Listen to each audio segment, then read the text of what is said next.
Good afternoon, everyone. This is Eric Lundquist, Operations Lead for the Home Energy Score, and welcome to the November Assessor webinar. And thank you for joining. I'll be joined today by my colleague Glenn Dickey, Technical Lead for the Home Energy Score, and later we'll introduce you to Mackenzie Winchell, Home Energy Score Manager for Earth Advantage, who will be presenting a new training opportunity. So, if everyone can stay muted throughout the presentation, that would be helpful. And if you have a question during the presentation, you can always click on the chat icon up in the top, or just wait till the end of the webinar, and we're going to have a question and answer session at that point. So just to get you updated, this week we should hit over 147,000 official scores for the Home Energy Score, and we've got about 308 or so active assessors out there in the field. So, Glenn, you want to go ahead and go to the next slide? We can do that. Okay, and we just have a short agenda today. We're going to talk about the reinstatement of the 6-month scoring requirement and a software release, mostly admin. Glenn will be talking about that. Then there's the new training opportunity, which is going to be presented by Mackenzie Winchell. And then at the end, we'll have a question and answer session. So go ahead to the next. Just a brief history of the scoring, the 6-month scoring requirement. During the initial COVID-19 outbreak back in March, the Home Energy Score team here decided that we needed to suspend the 6-month score requirement to stay active. Then in June, as our partner programs began to ramp up, we decided we needed to go ahead and set a date to reenact or reinstate the 6-month requirement. And we announced that in September that we would be reinstating in October 15th. So in case you weren't aware, we currently are back to enforcing this requirement. Essentially, if you haven't produced an official score in 6 months period, you will be deactivated, and you'll receive notice of the deactivation. You will not receive prior notice. You'll just receive notice of the deactivation. If the country starts going into a more severe lockdown and we see that programs and partners are starting to dial back, then we will reassess the situation and consider whether we need to make a change to that. So we'll keep you informed of any changes. And if you do become deactivated and you want to reinstate your activation, it's a very simple process. Just contact your partner and have them enroll you, or contact me, and then we'll get you enrolled in the refresher training in the sim. And it's very simple. Somebody did it today in about 20 minutes. It's a very simple training exercise just to get you a little bit up to date on refreshed. It's as in the name. It's just a refreshment training. So don't panic. If you get deactivated, it's a simple process to get reactivated. Okay, and I think next slide. I think I'm going to be turning it over to Glenn here. Thank you, Eric. And I also want to give a big shout out to Eric. He's the guy who, as they say, makes the trains run. He's the guy who gets you guys through the sim. Make sure that you guys can score houses. He is the most important cog. If he weren't there, I honestly don't know what we would do, because I would not be able to keep it going. I've tried. I don't do it nearly as well as he does. So a big shout out to Eric. So what I'm going to review is the new software release. It's going to come out on Wednesday, a week from, or this, Wednesday the 18th, at the end of the day, Eastern time. Some of you on the West Coast, it shouldn't affect you. It should be done after you're done. But if you see if there's a sort of a glitch or a what do they call it, a crease in the oh heck, I'm not a big matrix, a crease in the matrix. Give it a second, give it a few minutes, try again, and it should be back on. But anyway, so that will happen late in the day on Wednesday the 18th. It is primarily an admin change. We're not going to have any changes to the modeling. The reports are not going to change. So you shouldn't see any changes in the outcomes. So you're going to enter the data the same way as you always have. It's going to do the same sort of calculation that it's always done before. It's going to produce the same outputs as it has before. All of that is the same. What is going to change is sort of your interaction with the interface. And I'm going to go through this list, and then I'm actually going to show you what it looks like. So there is a new login view. There is no longer a portal page, so you won't have to click through to get to your dashboard. It'll drop right there, and everything will be accessible from the dashboard. You'll be able to edit. The edit account will look a little different. You're going to do that under the login at the top, and then the other portal functions are going to be through a tools drop down. So again, I'm going to show you all this in just a minute. And then also we're going to have a new message board on the login page. So if for some reason the system's not working right, and some of you guys who have been around for a while, we've had some periods where the system was not acting the way it was supposed to, and you got emails from us and saying, be patient with us, we're working on it. Well, we're now going to have a message board on the login page, so you won't have to wait for an email from us. We'll be able to keep you up to date on what's going on right there on the login page. For any of you that are using a third-party software, it's not going to be available to you through that, but just a quick check on the login page. You won't have to log in. All you have to do is go to the login page, and that message will be up. So you'll be able to check pretty much in real time to see what's going on if things aren't working the way you expect them to. Now I'll actually show you what that's going to look like if I click on the right icon. There we go. So this will be, this should be familiar. So you're used to this, and you'll typically log in. You'll click on this button, and what you usually will see is, oops, wrong one. Anyway, you'll usually see the login where you just enter your username and password and move on from there. Here, you're going to, you'll get this little pop-up, and you'll enter your username and password. If you've forgotten your password, the request new password now shows up here.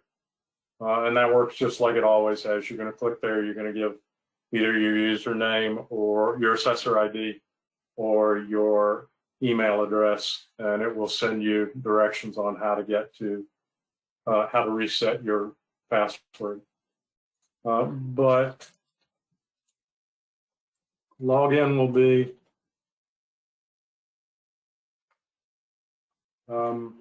just enter your username and your password, click on login. As I said, you skip that portal page, so there's no clicking on score homes and submitting that or anything like that. You fall right into your dashboard where you'll be able to see all your past history. If you need to edit your account, that's right here under your Assessor ID. So just edit the account. And again, this should look fairly similar to what you've seen before. So you can change your password, your email address, and your contact information. If you make a change,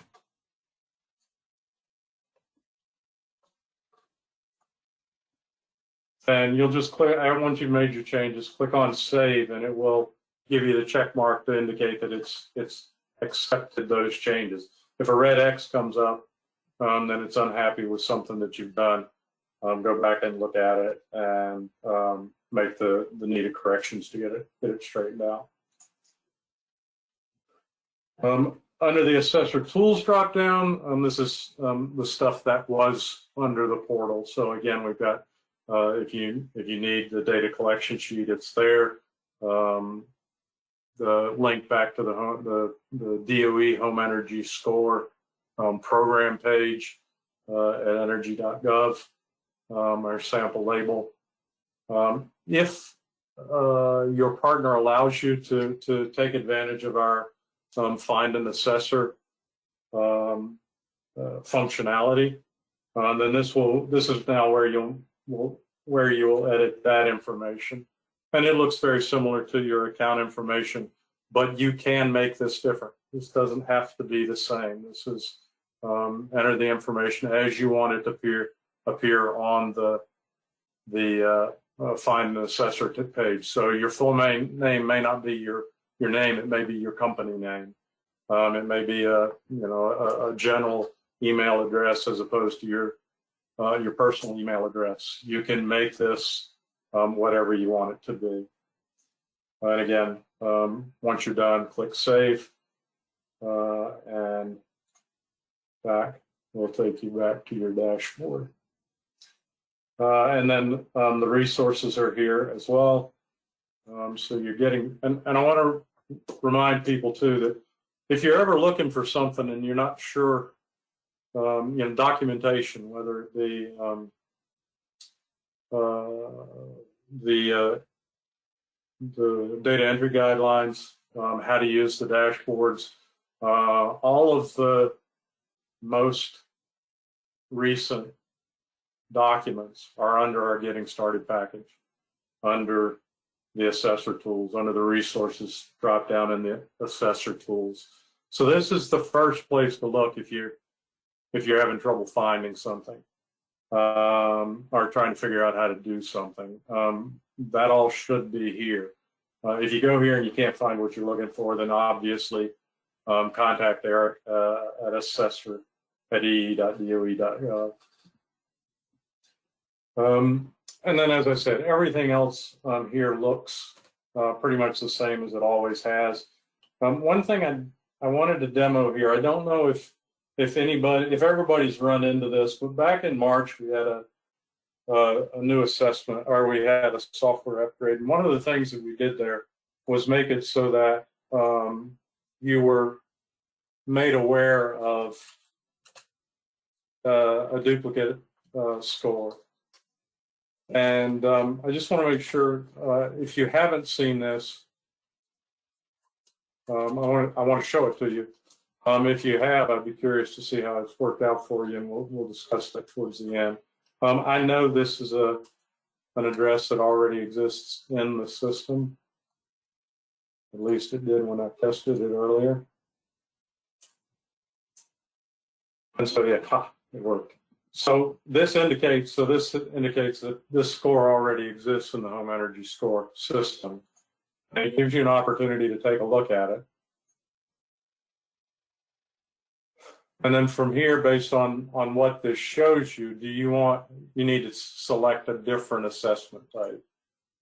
So either, since this is an initial score, then you're going to want to either create it as a corrected, an alternative, or a final. So if you're doing upgrades to the house, then you want to make that a final.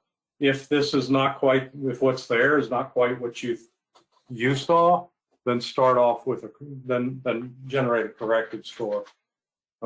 If what you saw there is aligns with what you're seeing while you're out there, then choose one of the other two. But when you do this, choose and then click the copy of this house or this home. And this ran pretty quickly earlier. Let's see if it does again. And so this opens up and gives you the information that you saw before. That's at you. And then you can go through and make the changes as you see fit. And then from there, everything's the same. You're going to save it, generate your summary. I won't go through all of that. You've seen this, you know what that looks like. Okay, so again, we'll hold the questions to the end.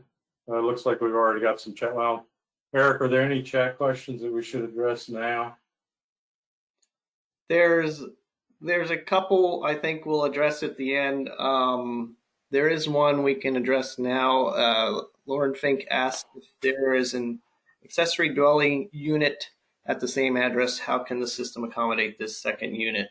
I don't know if you want to answer that or if you want me to answer it. Go ahead.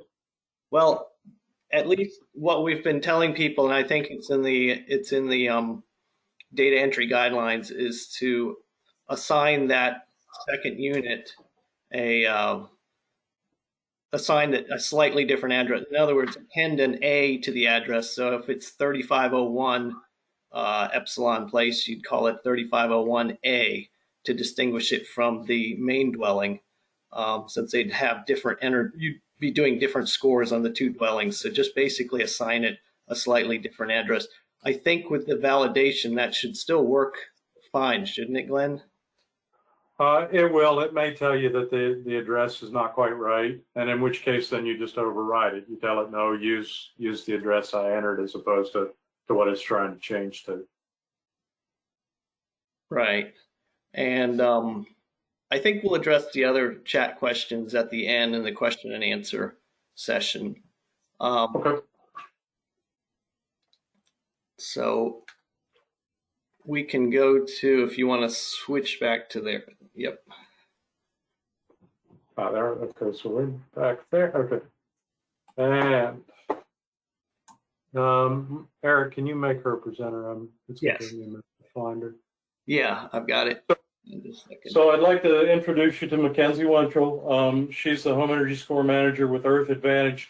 They're overseeing most of I guess at this point they're overseeing all of the Oregon programs. So that includes Portland, Oregon as a state. They also just recently brought on Milwaukee, Oregon.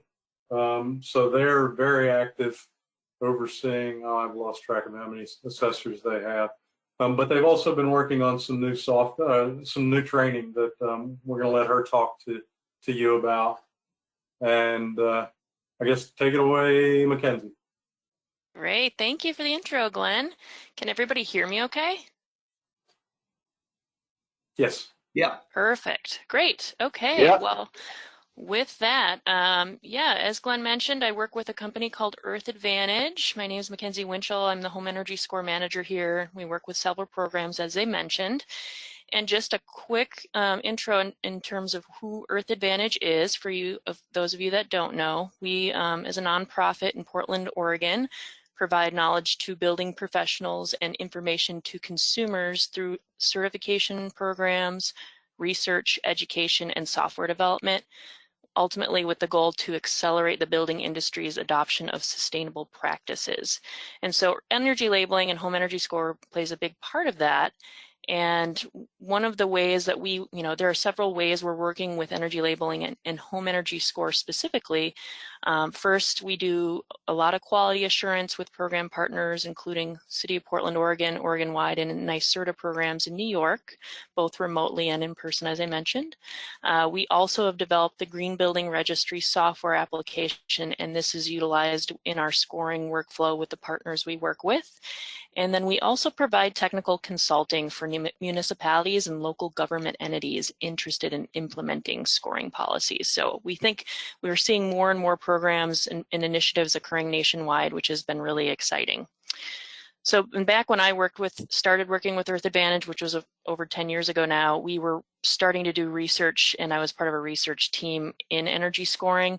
And now 10 years later, we're still working, doing a lot of work in that part of the industry, which it's been really fun.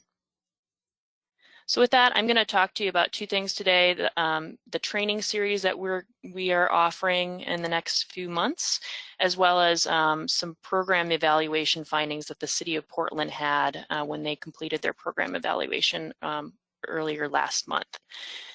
So with that, the goal of this, the first training that the training that we're offering now is a series. It's a 3-part series webinar format.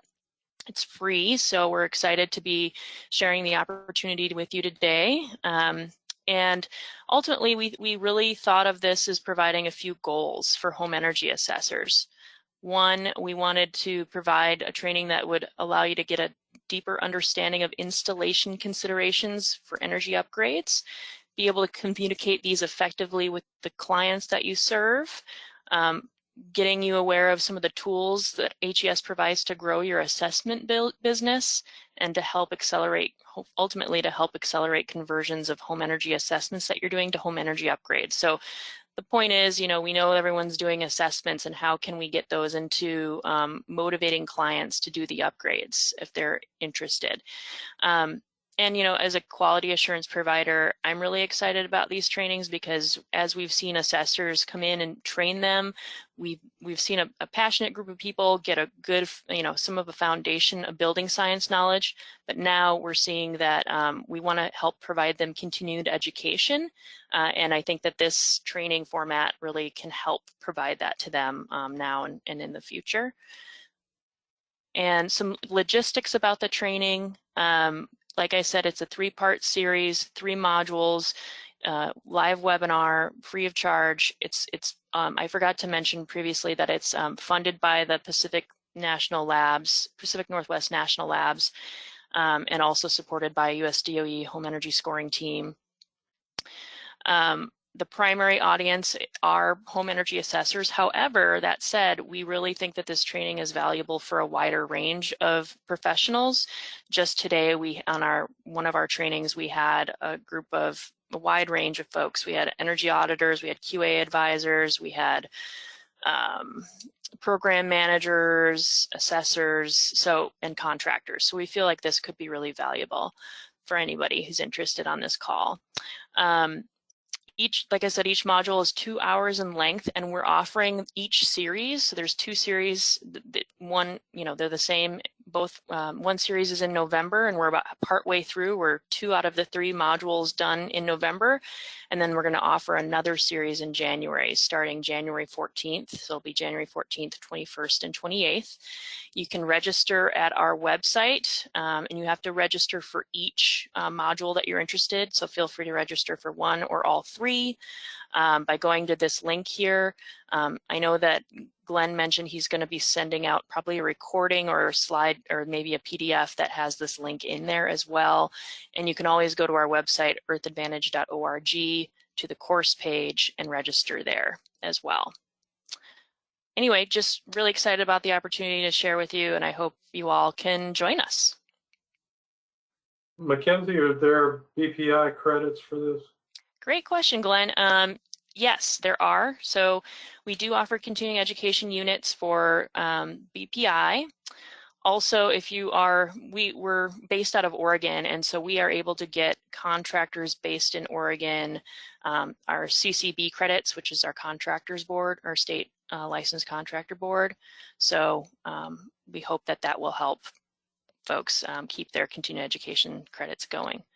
I also wanted to mention that a little bit about each module, which I had forgotten to do. The first module is about building science fundamentals. So this really just goes into the basics of building science, laws of thermodynamics, that sort of thing. And then module 2 is the energy retrofitting side, where we talk about how to take those building science fundamentals and then learn about new upgrades to provide as options to the homeowner who's interested in making an upgrade. And the third module is trying to connect the home energy score concept to bigger picture initiatives, such as what's going on nationally with home energy score. As a business owner, how can you utilize to help expand your business? How can you help as an assessor? How can it help in your professional development? So those are kind of the basic ideas around what we're trying to teach. So any other questions, Glenn? Yeah, if this is going to be available recorded after the live trainings, is that right? Yes, so we are going to be recording this and then providing that recording to the Pacific Northwest National Labs, and the hope is to be able to provide that recording out to the public afterwards, yes. And that will probably be taking place in Q1 of 2021.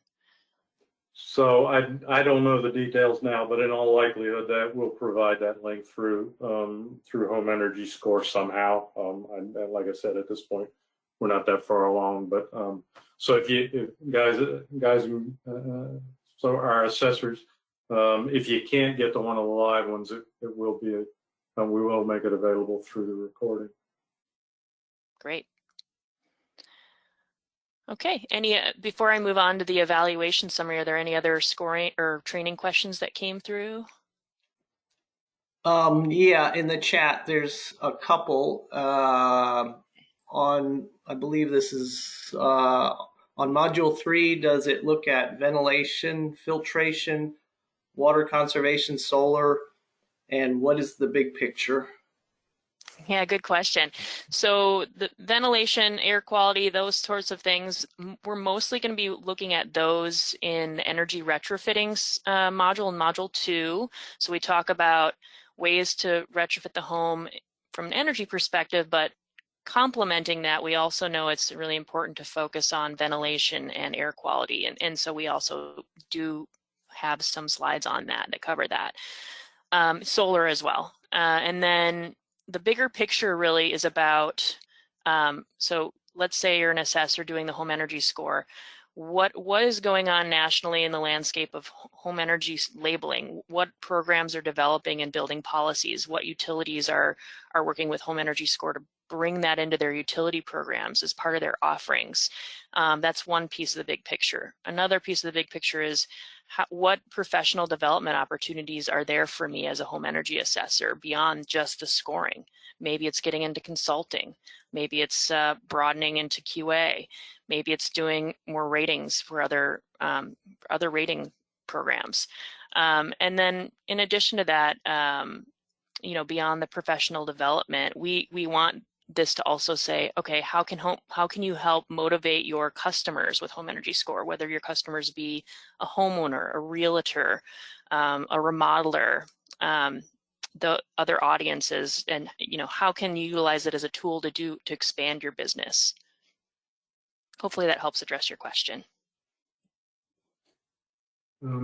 There's a very quick on one of them. Kim, on Mackenzie, Kim DeVoe with Fort Collins has a question about how GBR interacts with ADUs.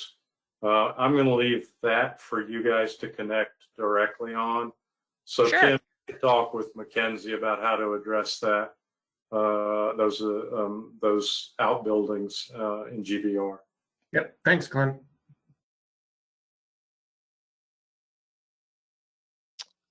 Okay, so I think with that, I'm going to move on to my next slide here on the Portland program specifically.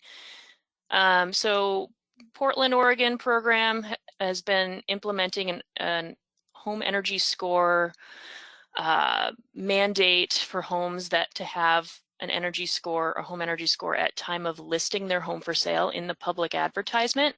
This includes the MLS listing and that therefore gets carried into secondary listing services like Zillow and Redfin and those sorts of things. They were required by City Council to do an evaluation 2.5 years into the program. We've gotten past that point. And so they recently released this evaluation out to the public and had some great findings that I thought maybe some of the program thought it would be worthwhile to share some of those findings that might relate to assessors or that you might be interested in. So to date, we have scored in Portland, and I say we because I'm one of the quality assurance providers there.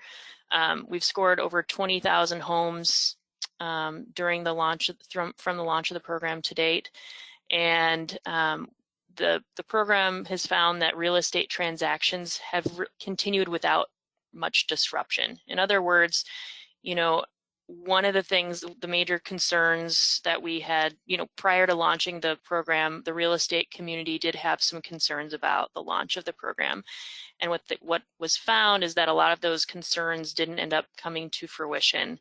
And so I just wanted to share a few examples of that.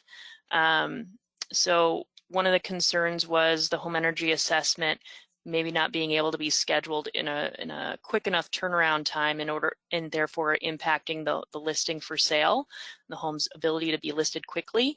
Because in Portland, for example, we have a really robust market and things get on the market and leave really quickly and get bought up really quickly. And what we found is that, the home energy assessment can be scheduled in less than 2 days on average. So it's really easy to get them quickly done. Another concern was that perhaps there weren't going to be enough assessors in the market to serve the market demand. And what we found is that we were able to, we had a huge surge of assessor interest at the beginning of the program, and it has always been able to provide for home energy score. They have always been able to provide enough scores for the market in a quick way. And we've seen it. I trained over 100 assessors at the beginning, and then it's gone down a little bit due to the competitive nature of the program. But what that's telling us is that if it were to surge again, we know we would get interest. And then another concern that we found from the real estate market was that the cost may be cost prohibitive to get one for low-income homeowners or just the general public. And what we're finding is for the general public, costs are averaging around $125 to $135 for a smaller home square footage. And then low-income homeowners are actually able to get their assessments subsidized via the city, via part of the program. So we didn't really see that as being any type of roadblock for the real estate market. The second point I wanted to just talk about today was that the program revealed that there's a lot of opportunities for the general housing stock to become safer, healthier, and more efficient, and that it provides a solid foundation to scale energy efficiency upgrades. So we have a lot of data, we have a lot of homes that are getting these done, and now we're able to see what these homes need. These aren't just homes that have been asking and reaching out to get upgrades, but because they've gotten the score, now we're able to see where some of the gaps are and needs. And what we found just by some of the some of the surveying that the city did during the evaluation is that the list of recommended home improvements on the report that the consumer gets after they get the score have been very helpful. They've been some of the most helpful parts of the process. And respondents ranked this as the most useful part of the program. 62% of respondents acknowledged using the report to helping them understand the types of projects they may want to invest in at the home. Also, I've received some anecdotal feedback just outside of this evaluation that has told us that some homeowners really appreciate the report and the list of upgrades because it actually provides them a list of opportunities that go beyond just their home inspection report. And so they really pay attention to the home inspection report, and then these list of energy efficiency upgrades can complement that entire kind of upgrade package when they're thinking about making decisions and when they buy the home as to what they want to improve.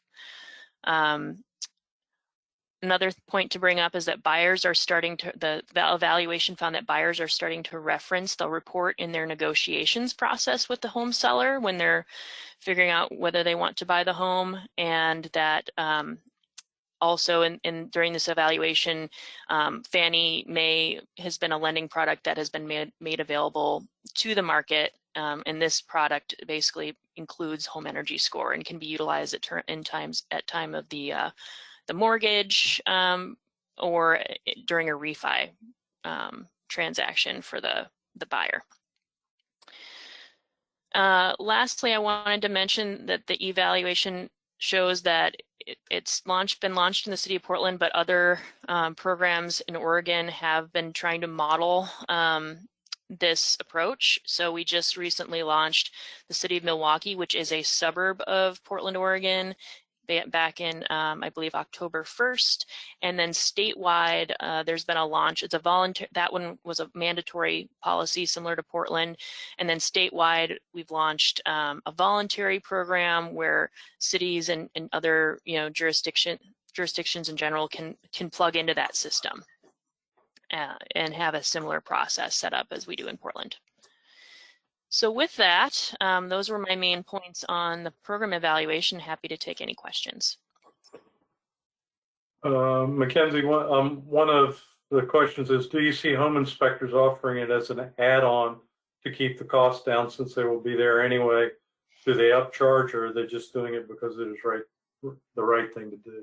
Yeah, it's a great question. So it really, I think, depends on the program's use of it. So I don't know what market this person is in, but in Portland, this program mandates that scores get done at time of listing a home for sale.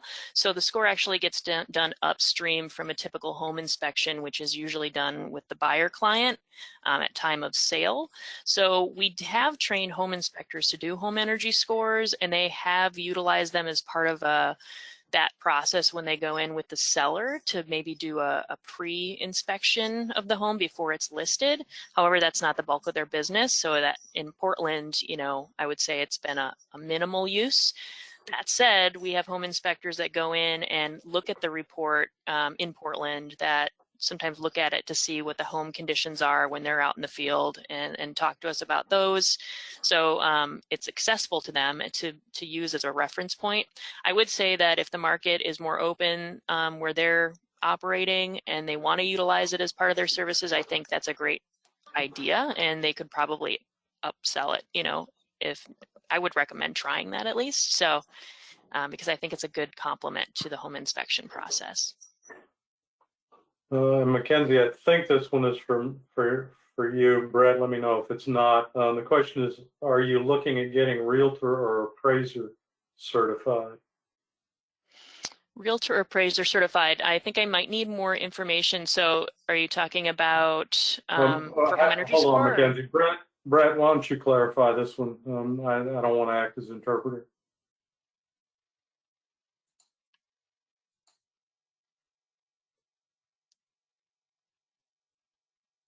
Brett, you should be able to talk.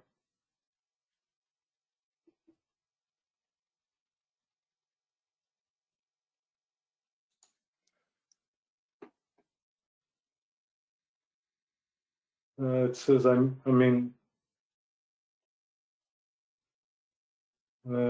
he was talking about the trainings beforehand. The trainings don't really provide any certification, right? That's just. Correct. Yeah, the trainings don't provide certification. As a realtor appraiser, definitely more than welcome to join the trainings. I think, there's some information you would probably find useful if you're interested in building science and energy retrofits. Earth Advantage does offer a realtor certification program. So I can touch base with you, Brent, if you're interested in that, and also for appraisers too. Okay. Eric, do you see anything else that looks like we haven't covered with Mackenzie that belongs there? Probably the one from Ben Dwecky. He asks, do you happen to know the average time the home energy score assessor spends in each home? Oh, yeah, good question. It really depends on the size of the home, as you know, or the complexity. We found anywhere from a half an hour to an hour and a half would be a good average. I would say 45 minutes to an hour is probably the best average, but can range from 30 to 90 minutes. And then entering the information into the software is pretty quick once you've done the calculations. Okay, thanks. That's all I see for now. Mackenzie, thank you very much. A lot of very good information there. If you could pass control back to me, I would appreciate it. We will provide links to the training registration as well as the report to everybody. So we're recording this. Eric will send out the email to everybody with the link for that, as well as the links for all of the, sorry, I got I'm trying to do too many things at the same time. The link for the recording, the link for the presentation, and the links for the registration and the report. So you'll get all of that when we get it all put together. Probably won't get it out until the next week. One thing I failed to show you while I was doing my presentation was that this is what happens. This is what you'll see when you log in and there's some sort of system message. So we tried to make it very obvious. I think you'll see this if you go to the login page, and that. So as I said, this will show up when you show up on the login page. When we have something not going right, we will keep you up to date here. And also, if we know something's going to be happening in the future, we'll post a message here as well to let you know ahead of time what's going on. And then our last slide is our Q&A. And I'm going to do this backwards from what's here. We'll go ahead and address some of the chats. As far as the question about remote assessments, we are currently looking at that. As a matter of fact, Earth Advantage is helping us with that as well. Unfortunately, being the federal government, we can't just say, yeah, we're going to do that, and this is the way we're going to do it because this is the way we decided we're going to do it. We have to study it. We have to come up with alternatives. We have to vet it. We have to come up with a set of rules. So we are doing that right now.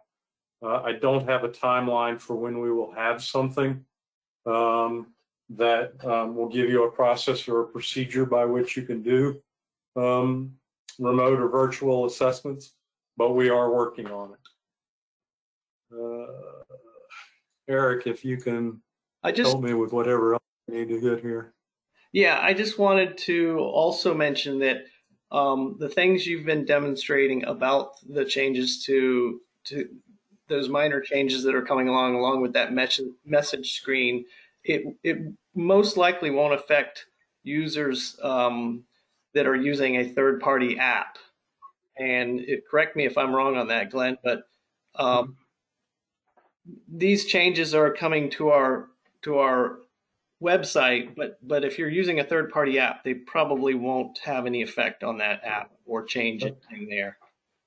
That is true. It depends on the app you're using, but it's most likely, for instance, that last one he showed you with the messages. If our system is down, that most likely won't be reflected on your app. But certainly nobody has taken us up on it at this point. We make all of this functionality available to our third-party software providers, but it is up to them to implement it. And nobody has taken us up on this one yet. And as far as the question about a mobile app, there is one available through Inspection Depot. So you need to contact them on that. We are looking at the possibility of doing that as part of a remote or virtual assessment, but again, that's not something that we will have in place in the immediate future. Let's see what else we got here. I was going to say, Glenn, if anybody has a question and wants to ask it publicly now, yeah. I think you can go ahead and unmute as long as everybody doesn't do it at once. If anybody wants to unmute and ask a question, feel free.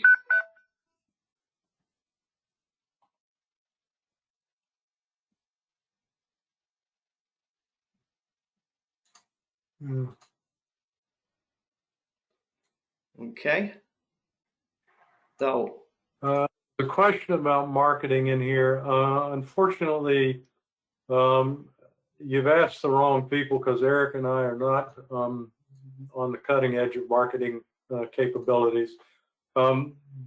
Certainly the stuff in the Assessor resources folder You can use any of that for the materials you use in your own marketing. DOE doesn't have money to market the program as such. If you have any, let's see, there are some additional resources on the homeenergyscore.gov webpage. You might start there. But if you got any particular questions, you can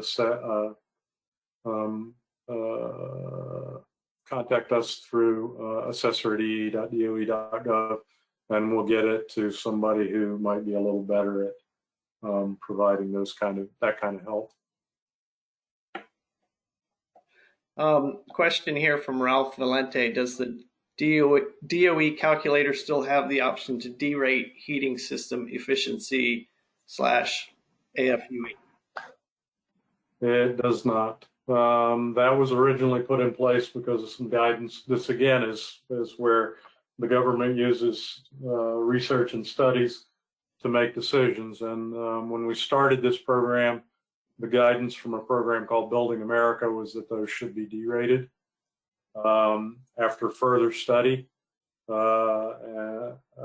Building America decided that the derate was fairly minimal for,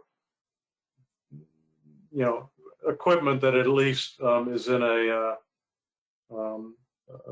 weather-tight space, and so we took away those derates. If there's some reason you want them, let us know, and maybe we might be able. If you're using them some other way, we might be able to provide you with the old calculator. I don't even know if we still have it, but if you're interested in using it in some way outside of Home Energy Score, we might be able to do that for you.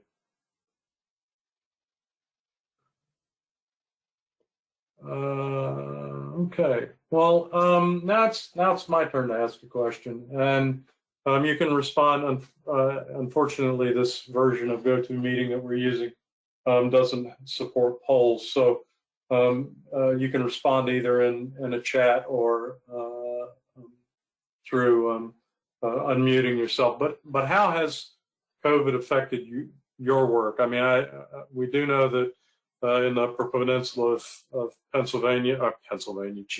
of Michigan, they've just recently stopped going into houses. It looks like, based on a chat I already got, that's also true in Wisconsin. How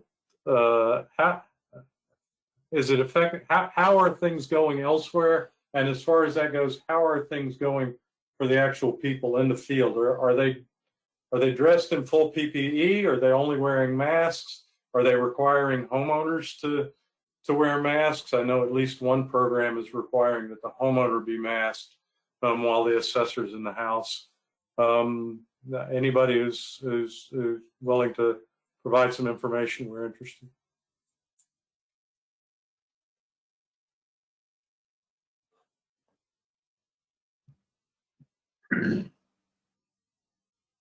Go ahead, Kim. Yeah, Glenn, we're doing something a little, yes, we are requiring PPE, and we've created a whole protocol that we have our advisor assessors create with our guidance and sign, put in their company letterhead and say, yeah, we're going to follow this. One thing we do on top of that, so let me just back up. So they do wear PPE, they wear gloves, they wear the mask, N95s. They ask the customer to also wear a mask, maintain their 6-foot distance through the whole assessment. We have stopped doing presentations afterwards in home. We do those virtually afterwards to minimize the amount of time in the home. But the really unique thing that we do that I'm not sure anybody else is doing, is that we ask the advisor to call the homeowner as they arrive, say, I'm here, would you please open up your windows in the home? And then they go set up the blower door and they positively pressurize the house and they blow it out for 5 minutes, which can be kind of a challenge when it gets really cold.